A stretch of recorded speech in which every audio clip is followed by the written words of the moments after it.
Think of it, a system where some people, because they have a special license to do it, can lend the same money 5, 10, 15, or 20 times to that many different people or companies or governments and collect interest on it from each one of them. Well, this is just grand larceny. Human nature is to take any loan offered. In the case of politicians, the attraction is clear. If a politician can borrow, they will spend more on their constituents without having to raise their taxes and thereby get reelected. That's why government borrowing is the most dangerous force on the planet. Dangerous to human freedom, that is.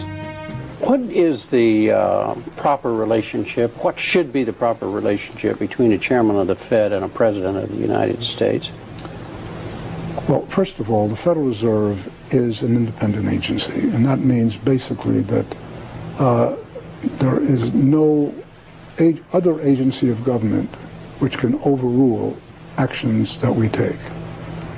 So long as that is in place and there is no evidence that the administration or the Congress or anybody else is requesting that we do things other than what we think is the appropriate thing, then what the relationships are don't frankly matter. And I've had very good relationships with presidents. Today's Fed is nothing but a private monopoly over the nation's money. It pretends to be able to control how much money banks create out of nothing as loans. But as we found out during the 2008 congressional hearings, instead of lending out only 10 times as much money as they actually had, the biggest banks were lending out 50 times as much or more. Why haven't we heard this before? Why isn't this common knowledge? Why isn't the root of our economic problems taught in every classroom around the world? Because the three major pathways of truthfully informing the public have been blocked by those who make money off the debt money system.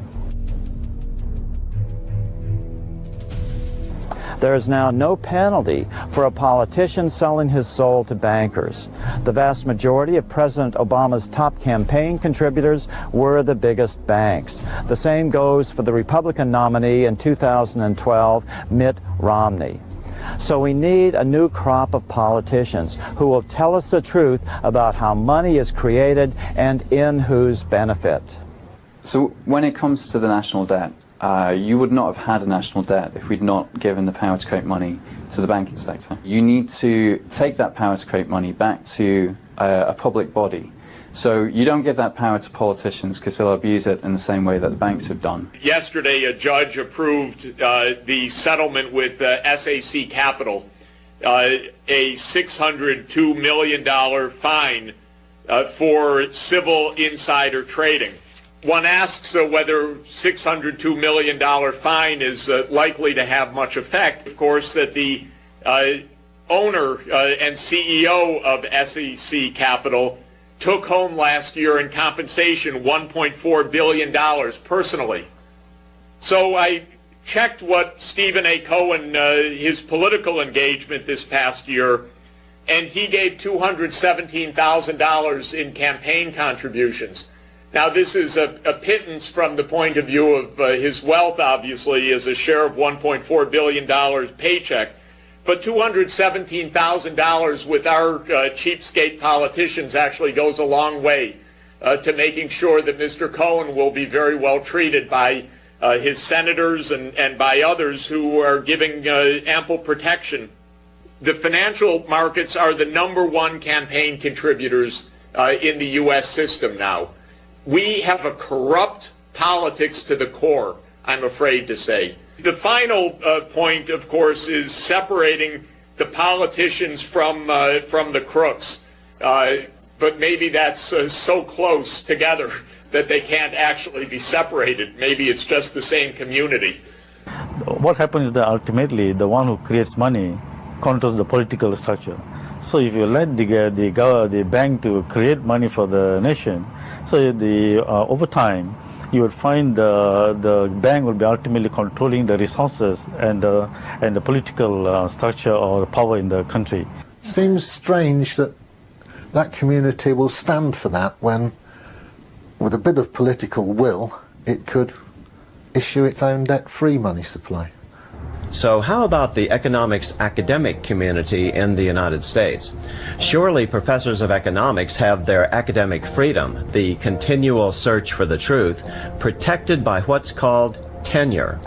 Tenure is where a professor can't be fired for their political opinions. Tenure started around 1900 and worked well for the first 70 years or so. But by the mid-1990s, things had changed.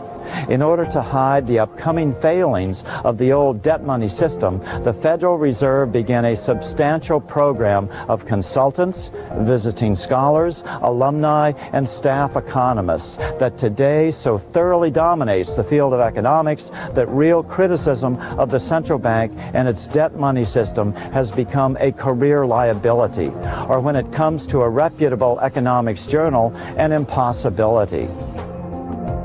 At the prestigious Journal of Monetary Economics, more than half of the editorial board members are currently on the Fed payroll, and the rest have been in the past. The Fed's Board of Governors in Washington, D.C. employs 220 PhD economists.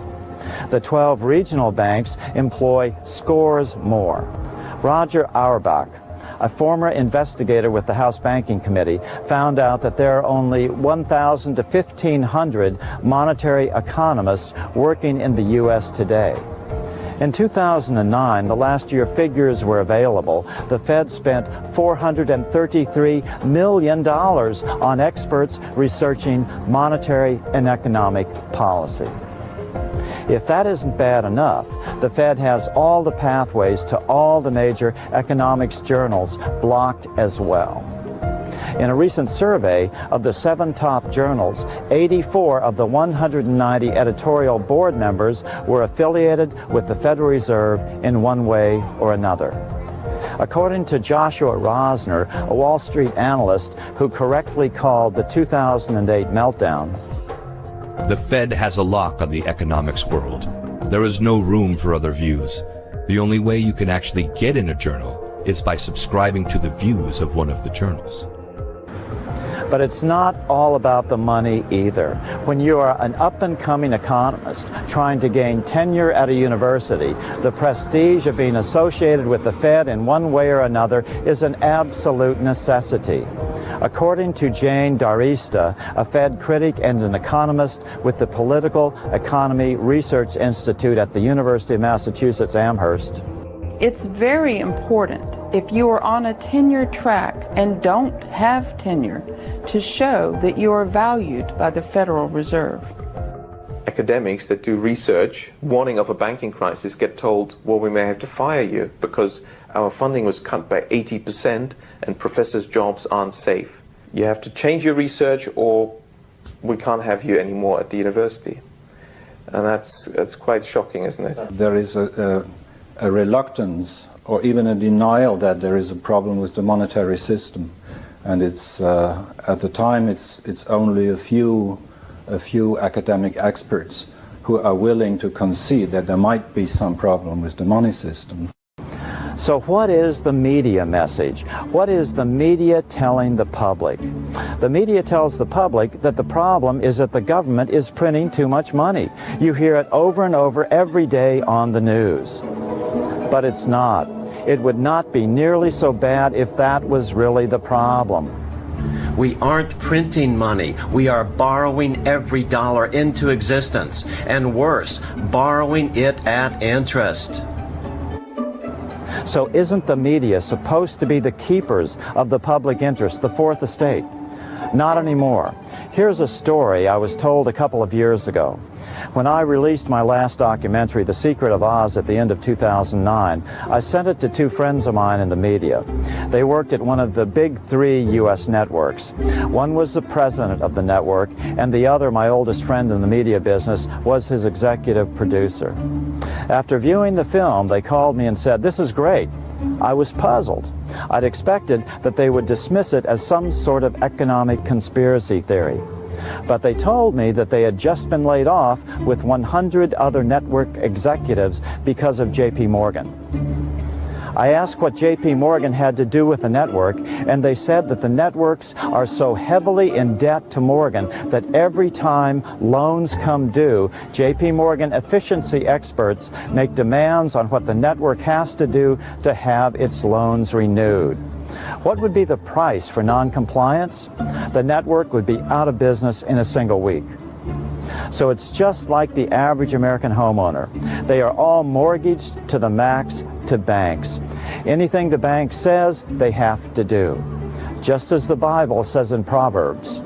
Just as the rich rule over the poor, so the borrower is servant to the lender.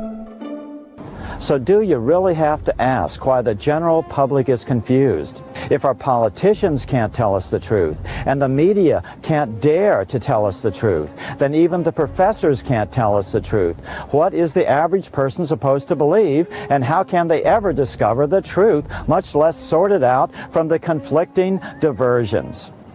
What I found, though, when you talk about things like monetary policy, economic policies, yes, you can state the truth, the public will understand it, but you'll immediately get an official expert come out and say, oh, it's not so simple. It's more complex than that. And clearly there seems to be this belief among economists that a complex theory, lots of abstract mathematics, because it must be cleverer, is intellectually superior to a simple argument. The truth couldn't be further from it, because it's a fundamental principle in logic known to Aristotle and William of Ockham, who said, very truthfully, that a simple argument beats a complex argument. So what do we do about this? Fortunately, the solution is easy to understand, and it's basically the same for every nation on earth. All monetary reformers agree that fractional reserve lending is nothing but outright theft and must be stopped. Some believe that no interest is justified at all, that all interest is usury and has been condemned for centuries by both the Christian and Muslim faiths. The Quran uses the term riba for what Western people would have understood as usury, except that sometimes the definition of usury would be exorbitant usury, and that there was an acceptable amount of usury that would not be condemned, but not in Islam. I cannot see why the banking sector should have the privilege of creating money and the government being forced to borrow from the banks at interest. Remember, the bank isn't actually loaning real money. It is simply adding some numbers to an account. In exchange, the borrower agrees to repay this loan with compounding interest. But where does the interest money come from? Well, you either have to take it from someone else, reducing their ability to service their interest-bearing loans, or you have to take out another loan to repay your existing loan. In other words, this system creates a global Ponzi scheme based on ever-increasing levels of debt. As to the German experience of hyperinflation in the early 20s, it's not true that was caused by the government, because the government had no say at all in monetary policy at the time. That was actually an elite commission, and the people who had the say in that commission were private bankers, particularly from the United Kingdom and from the United States. And the government had no say in it. So this is a myth. Here's my axiom. It matters not what backs the money. All that matters is who controls the quantity. Will you be in control of the quantity in the public interest, or will you give that power up again to bankers who will, by definition, have to maximize profits for their corporation?